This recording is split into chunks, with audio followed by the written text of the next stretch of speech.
17th September మన ప్రియతమ ప్రధానమంత్రి నరేంద్ర మోడీ గారి జన్మదినం నుంచి 2 అక్టోబర్ జాతిపిత మహాత్మా గాంధీ జయంతి వరకు కూడా సేవా పక్షం పేరుతో దేశవ్యాప్తంగా అనేక కార్యక్రమాలు ఇటు ప్రభుత్వం తరఫున సామాజిక సంస్థల తరఫున రాజకీయ పార్టీల తరఫున చేస్తూ ఉన్నాము. అందులో భాగంగా రేపు మహాత్మా గాంధీ జన్మదినోత్సవం. ఎందుకంటే స్వచ్ఛ భారత్కు స్ఫూర్తి మహాత్మా గాంధీ.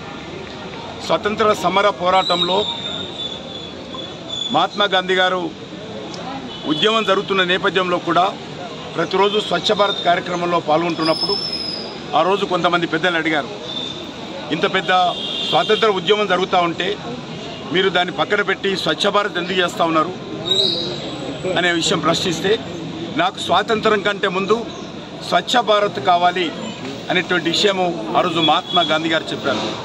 అదే స్ఫూర్తితో మన ప్రియతమ ప్రధానమంత్రి నరేంద్ర మోడీ గారు 2014లో ప్రధానమంత్రిగా బాధ్యతలు చేపట్టి నుంచి నేటి వరకు ఈ స్వచ్ఛ భారత్ కార్యక్రమాన్ని ఇది ఒక ప్రభుత్వ కార్యక్రమంగానో, ఒక పార్టీ కార్యక్రమంగానో, ఒక సంస్థ కార్యక్రమంగానో కాకుండా ఇది ఒక ప్రజా ఉద్యమంగా ఈరోజు తీసుకొచ్చిన విషయం మనకందరికీ తెలుసు. అందులో భాగంగా ఈరోజు దేశవ్యాప్తంగా కోట్లాది మంది ప్రజలు, స్వచ్ఛంద సంస్థలు, ప్రభుత్వ అధికారులు, రాజకీయ పార్టీ కార్యకర్తలు అందరూ కూడా ఈరోజు దేశవ్యాప్తంగా కోట్లాది మంది ప్రజలు రోడ్ల మీద ఈ స్వచ్ఛ భారత్ కార్యక్రమంలో పారిశుద్ధ్యానికి సంబంధించినటువంటి శ్రమదానం చేస్తూ ఉన్నాము. ప్రతి కార్యకర్త ఈరోజు రోడ్డు మీదకి రావాలి.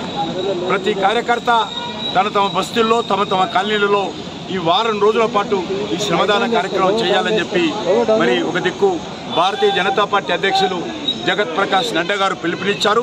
ఒక దిక్కు ప్రభుత్వ కార్యక్రమం, ఒక దిక్కు పార్టీ కార్యక్రమం, ఒక దిక్కు సామాజిక సంస్థల కార్యక్రమం. ఇదొక ప్రజా కార్యక్రమంగా ఈ యొక్క కార్యక్రమాన్ని చేపట్టాము. ఈ స్వచ్ఛ భారత్ కార్యక్రమం అనేటువంటిది మనకు తెలుసు.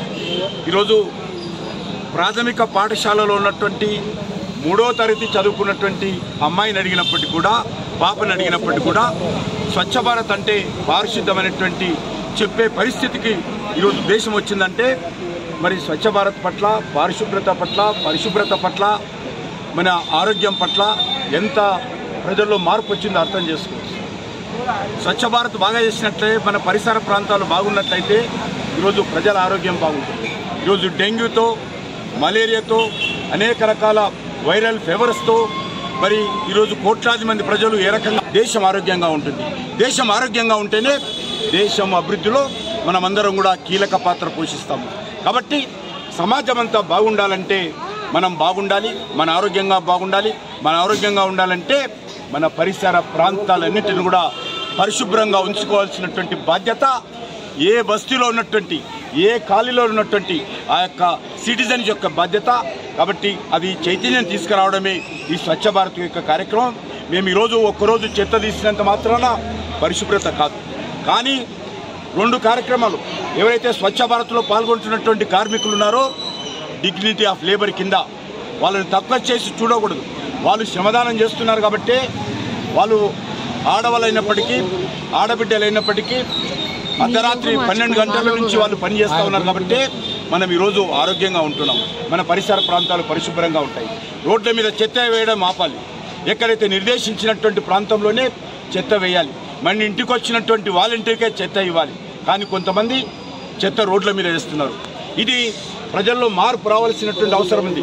ప్రజలలో భాగస్వాములు లేకుండా, ప్రజా చైతన్యం లేకుండా ఈ స్వచ్ఛ భారత్ కార్యక్రమం అనేటువంటి విజయవంతం కాదనే విషయం ప్రధానమంత్రి గారు గుర్తించారు. కాబట్టి దేశ ప్రజలందరినీ కూడా ఈ స్వచ్ఛ భారత్ కార్యక్రమంలో భాగస్వాములు చేస్తూ ఉన్నారు.